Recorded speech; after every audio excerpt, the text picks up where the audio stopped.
Eze, Crystal Palace wonder boy talisman, some might say. Is it Spurs or is it Arsenal? What are we hearing?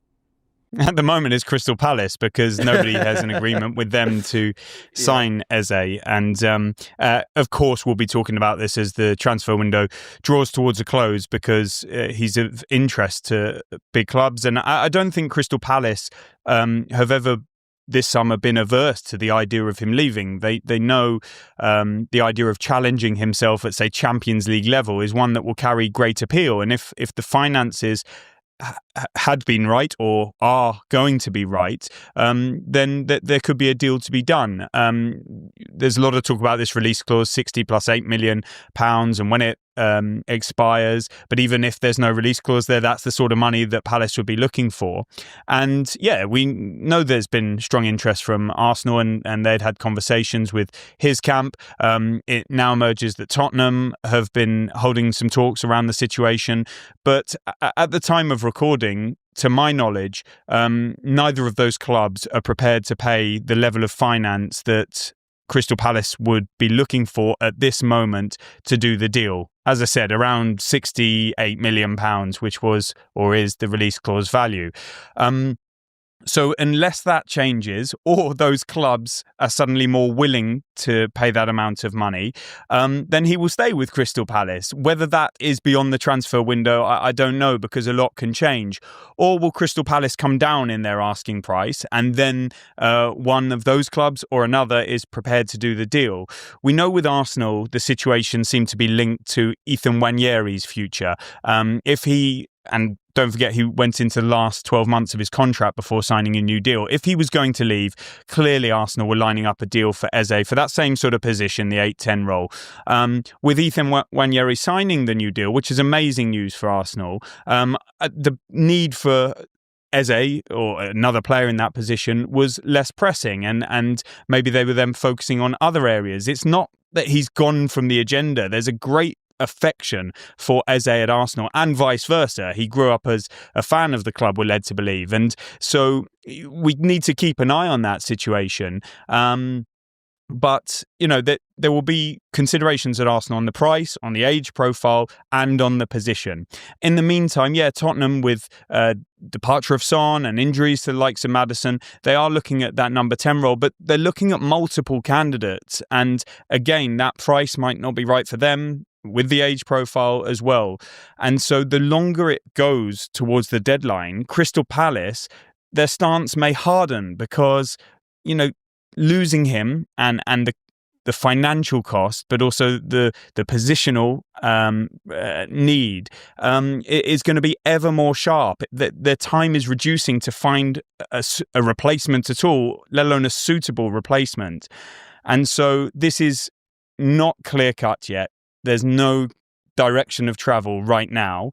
And so a bit of patience is required. And I think all outcomes are still possible. I think if he signed for Tottenham, he would go in and be their best player this season. Certainly their best attacking player.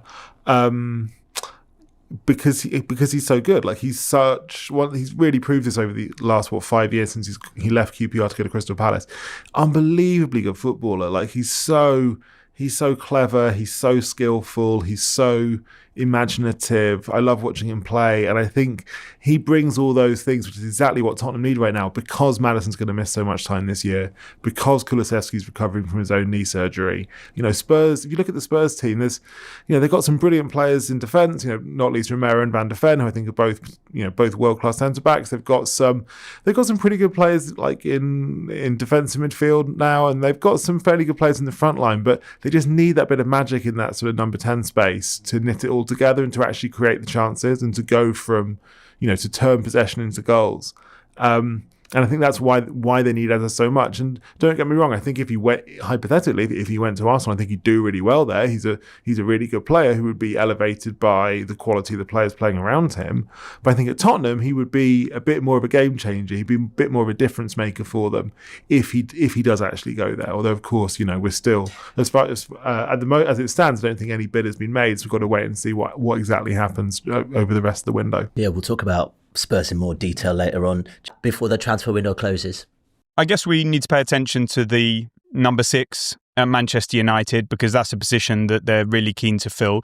Their top target is Carlos Baleba of Brighton and Hove Albion. They're looking into the situation, exploring it via intermediaries on their behalf. Brighton have no intention of selling this summer. They'd prefer to keep him for at least another year. And to our knowledge, they've not put a price on it yet. If that price comes and it's too high for Manchester United, then they'll presumably go away. If it's achievable, maybe they continue to follow up the case. From what we know, Baleba would be open to the possibility, and that means personal terms wouldn't be a problem. And Man United players have been in contact with him, sort of talking about a potential move and the project and ambition, etc. So definitely that's an interesting case. If they don't get him, do they look to somebody else? Because it really is important for Ruben Amorim and the club, as is their goalkeeping situation. But at the moment, there's no sign of a departure for Andre Onana. And then maybe Tottenham. They're looking at all different possibilities because of injury, because of departures. We've talked about some of them already. What about Savinho at Manchester City? They would really like to sign him. Some conversations have been held that focused on, a deal in the region of 50 million euros. Clearly Manchester City, if there's going to be any departure. And I say that with a capital IF, because the word coming from the Etihad is that there was an inquiry, it was rebuffed, and it's going no further. But if they were to consider parting with him, it would take evidently a far higher number. Are Tottenham willing to stretch that far? If they are, then possibly there could be a deal, because we think he would be open to the chance. And Pep Guardiola, we've seen historically, tends not to stand in the way of players if they don't want to be there.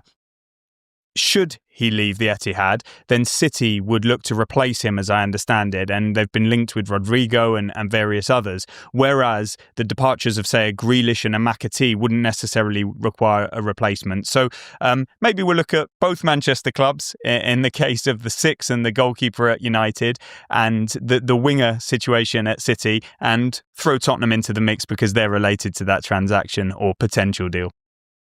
Eberechi Eze still favours a transfer to Arsenal after Tottenham opened talks to sign the Crystal Palace midfielder, according to reports.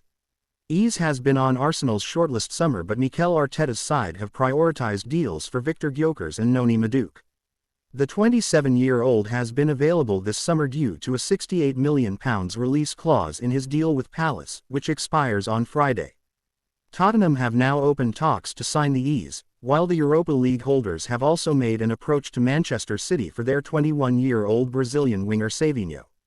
But according to The Guardian, Tottenham do not intend to meet Eze's £68 million release clause. The report adds that Spurs also have a further complication, because Eze's preference would be to join Arsenal. However, the Gunners must sell before going forward with a move for Eze and are open to offers for Leandro Trossard and Fabio Vieira, who spent last season on loan at Porto. Speaking after Palace's victory over Liverpool in the Community Shield on Sunday, the club's chairman, Steve Parish, was asked if the intention is to keep both Eze and Mark Gahey, who is wanted by Liverpool. "Yeah, of course, but listen, players come and go in football clubs. I mean, it's a life cycle, isn't it?" Parish replied. "Hopefully they'll still be here, that's what I'd like. But we'll see." Elsewhere, Liverpool have stepped up talks to sign Gahey and are aiming to sign the England international before the end of the transfer window. The Premier League champions are aiming to a deal with Palace worth £30 million plus add-ons for Gahey, who will be out of contract next summer.